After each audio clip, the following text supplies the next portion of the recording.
Ծաղիկներ, օծանելիք, հուշանվերներ կանանց նվիրված տոնական միամսյակի ընթացքում ամենից շատ վաճառվող նվերներն են։ Վաճառողներին նվերների թոփ ցուցակը լավ է հայտնի։ Գնաճն սկսվում է բուն տոնից մի քանի օր առաջ, որպեսզի թանկացումը աչքի չզարնի, գներն սկսում են բարձրանալ աստիճանաբար։ Այն գինն են դնում վրան, որ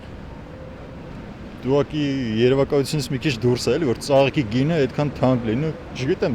ցավակցում եմ ջահելներին այդ առումով։ Ճիշտ ասած, այնքան ուրախ էի, ուշադրություն չդարձրեցի, ինչքան ուզեցին, այնքան տվեց։ Բայց ոնց որ թե ջեբս բան չի մնացել։ Պահանջը թանկանում է 2-3 անգամ սովորական գնից։ Իսկ թվում է մարդուց ավելի շատ ծաղիկ ծախողների օրն է, ասենք ախպեր, որովհետև ասենք այդ օրը ասենք ահավոր է էլի դառնում գները։ Գների բարձրացումը տոներին հատկապես նկատելի է ծաղկի շուկայում։ Ձնծաղկի 100 դրամանոց փունջն օրինակ այդ օրերին վաճառվում է 200 դրամով, իսկ մեկ վարդը դրանից տասնապատիկ ավելի։ Որպես կանոն գնաճը տոներից մի քանի օր հետո դեռևս պահպանվում է։ Մարտի 8-ին նախորյակին եւ այդ օրերին մենք տեսանք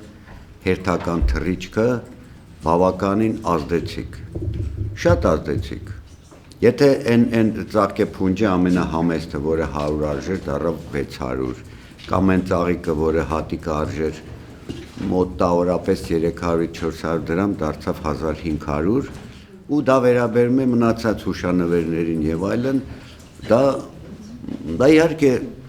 ծանր է մեր հասարակության համար։ Արմեն Պողոսյանը չի բացառում, որ ապրիլի 7-ին ծաղկի գները նորից կբարձրանան։ Սյուզան Չիչակյան, Միլենա Պողոսովա, ժամը լրատվական։